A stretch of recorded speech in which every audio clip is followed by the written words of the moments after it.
Bonjour, aujourd'hui pour la petite bulle de vie, j'avais envie de vous parler de la sécurité que les enfants ont ou pas par leurs parents.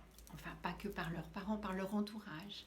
Donc, parfois quand ils n'obtiennent pas cette sécurité, ils vont se la créer eux-mêmes, ce qui est légitime, par un hyper contrôle au niveau du mental. Donc le mental va mettre en place des schémas qui vont petit à petit faire que l'enfant se sécurise un peu plus. On est dans des schémas de survie, donc dans des schémas qui sont censés ne pas rester.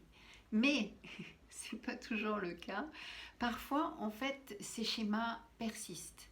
Et on va se retrouver à l'âge adulte en étant hyper contrôlant parce que on n'a pas trouvé, alors ça ne veut pas dire que nos parents ne nous l'ont pas donné, mais nous, on ne l'a pas ressenti. Et ce n'est pas la même chose.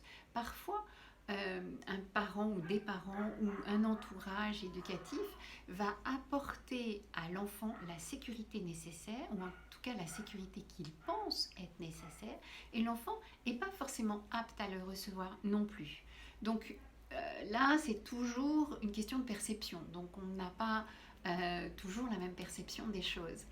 Et donc, l'enfant ne va pas se sentir sécurisé par son entourage affectif et il va mettre en place un schéma de survie qui va être je contrôle par mon mental. Je fais ceci par mon mental. Je vais essayer de maîtriser les choses et maîtriser mon entourage pour qu'il soit le plus sécurisant possible.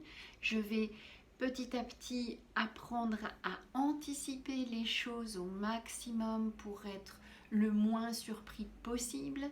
Je vais essayer de contrôler tout ce qui peut se passer. Et en grandissant, soit on lâche ce schéma de survie, et tant mieux, soit en fait on va le garder et il va même s'amplifier jusqu'à étouffer la personne parce qu'elle est complètement noyée par ça. Il faut qu'elle anticipe tout, il faut qu'elle maîtrise tout, il faut que tout soit cadré comme elle imagine que ça doit être cadré. Et ça devient complètement étouffant. Et à un moment donné, pour continuer dans notre chemin de croissance, on va être obligé de lâcher ce schéma parce que il a une finitude, il a en fait un aboutissement qui fait que voilà, on arrive au bout de ce chemin, au bout de ce schéma, et on ne peut pas aller plus loin. Parce qu'après, il faut pouvoir laisser la place à l'intuition, laisser place au ressenti, laisser place à tout un tas d'autres choses qui ne fait pas du tout partie du mental et de la maîtrise.